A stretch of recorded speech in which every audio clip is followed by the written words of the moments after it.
আমি পরীক্ষা দেবো, আমি টার্গেট করতে পারি না 100 পাবো, তার মানে নয় সব ছাত্রছাত্রীরা 100 পায়। সুতরাং টার্গেট একটা রাখা হয়, কিন্তু যতটা আমরা অ্যাচিভ করি সেটা যথেষ্ট হয়ে যায় এই জন্যে যে 39 থেকে 40% ভোট, সেই ভোট পেয়ে আমরা 21টা রাজ্যে দেখেছি। 21 এবং 24 কিভাবে বিজেপিকে ধরাশায়ী হতে হয়েছে। আমি আসছি আলোচনা একটা ছোট্ট বিরতির পর, সঙ্গে থাকবেন। সেখানে অন্যগুলো দরকার।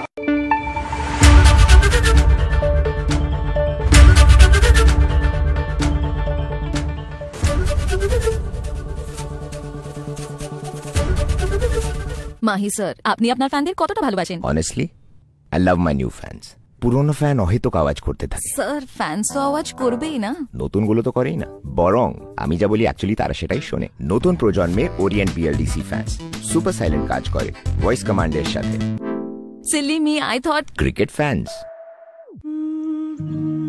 নিমের এই খাস সুগন্ধ, খাস স্নান, পরিচ্ছন্ন সতেজ খাস অনুভূতি। আজ দিনটা হয়ে গেল খাস। বোরোলিনের নতুন খাস নিম সাবান, নিম, নারকেল তেল আর ভেটিভারের গুণে ভরা। আজ আমি খাস।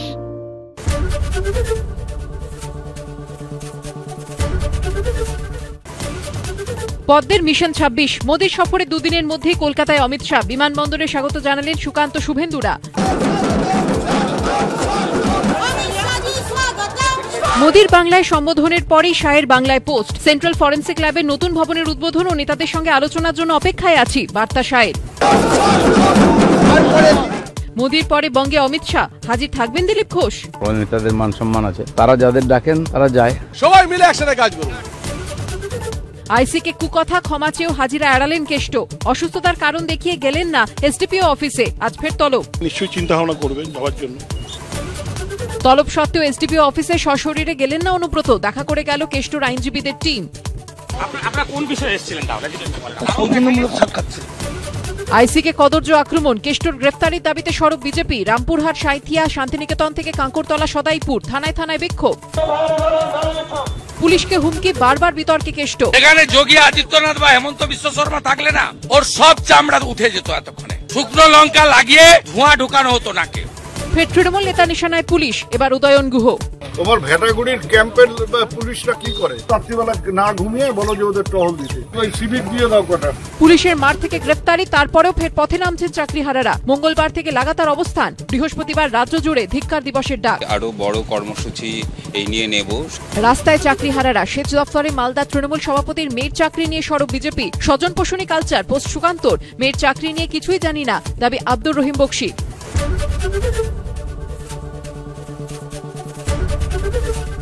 সোনার উপর সোহাগা, তো এবার সোহাগা লাগবে আস্তে আস্তে, তো তার ডেকোরেশন শুরু হবে। মাননীয় গৃহমন্ত্রী আসছেন, তিনি আমাদের মণ্ডল স্তরের কর্মীদেরকে এখানে সম্বোধিত করবেন। তো স্বাভাবিকভাবে ভারতবর্ষের অন্যতম মহান স্ট্র্যাটেজিস্ট হিসেবে, পলিটিক্যাল স্ট্র্যাটেজিস্ট হিসেবে তাকে ধরা হয়, এবং আমাদের পূর্ব সভাপতি, সর্বভারতীয় সভাপতি এবং ভারতবর্ষের গৃহমন্ত্রী, এবং তাকে খুব স্ট্রং ম্যান বা আয়রন ম্যান হিসেবে সবাই জানে।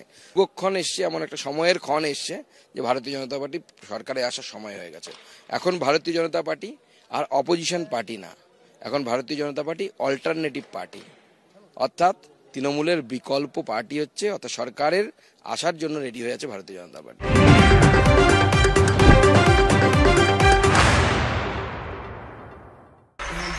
তাই নাকি? বাংলা গুজব চায় না, বাংলা খবর চায়। বাংলা খবর, বাংলার খবর।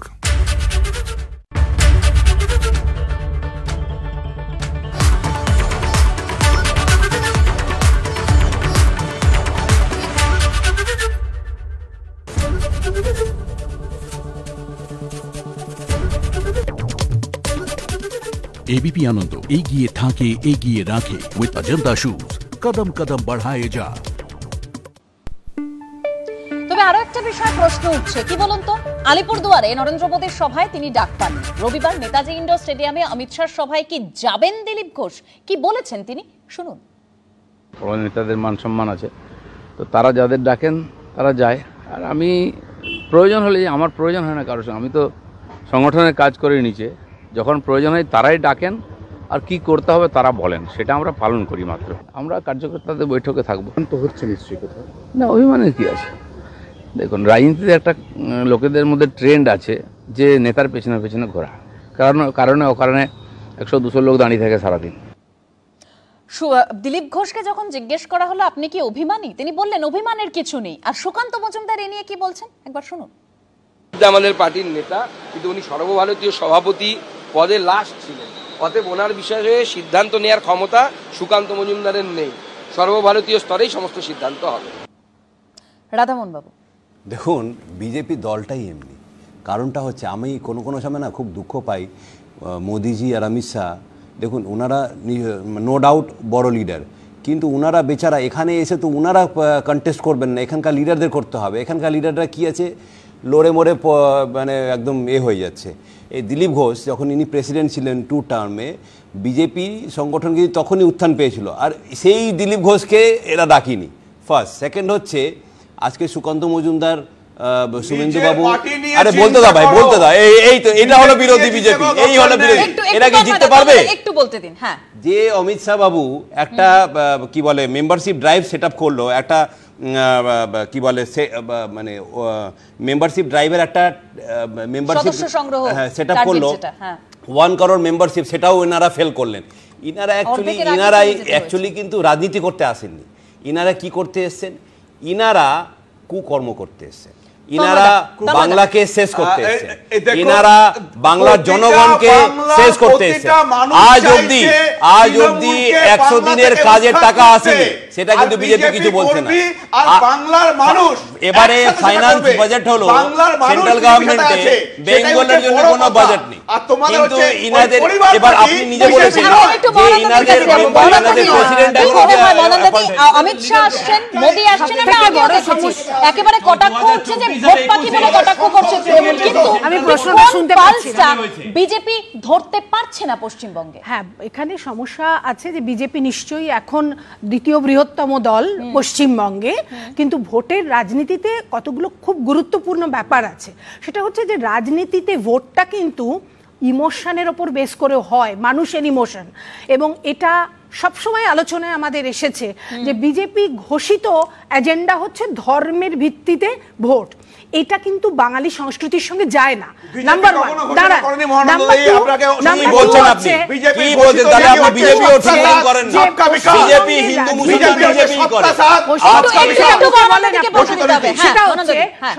সেকেন্ড পয়েন্ট হচ্ছে যে পশ্চিমবঙ্গে ইস্যুর কোনো অভাব নেই। যদি বিরোধিতা করতে হয়, মাননীয় মুখ্যমন্ত্রী, এখন মমতা বন্দ্যোপাধ্যায় মুখ্যমন্ত্রী আছেন, কিন্তু তিনি যখন বিরোধী নেত্রী ছিলেন কিভাবে বিরোধিতার জায়গাটা তৈরি করতে হয় সেটা দেখিয়ে দিয়েছে। জোর করে বিজেপি ইস্যু করছে, সেটা জনগণ দেখতে পাচ্ছে, আর জনগণের ইমোশন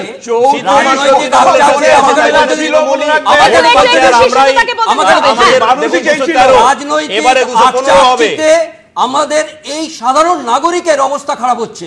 সেই জায়গাতে যে দলের আভ্যন্তরীণ ব্যাপার সেটা হতে পারে যার খুশি, কিন্তু গণতন্ত্রের মূল মন্ত্র হচ্ছে আইনের শাসন, সৎ দক্ষ প্রশাসন। সেইটা বাঙালি চায়, বাংলার মানুষ চায়। আজকে সংকীর্ণতম রাজনৈতিক স্বার্থ আর ঘৃণ্যতম অর্থলিপ্সার শিকার হয়ে দাঁড়িয়েছে রাজ্যবাসী। সেটা যেন না হয়। মানুষ কি চায়, সাধারণ মানুষ কি চায়, সেটা কি কেউ ভাবে? সেটাই প্রশ্ন প্রত্যেকের, এক যে দলই আসুক, সাধারণ মানুষের কথা কে ভাববে? আজকে আনন্দ সকালের আলোচনা এখানেই শেষ করছি, তবে অন্যান্য খবর নিয়ে ফিরছি, সঙ্গে থাকবেন।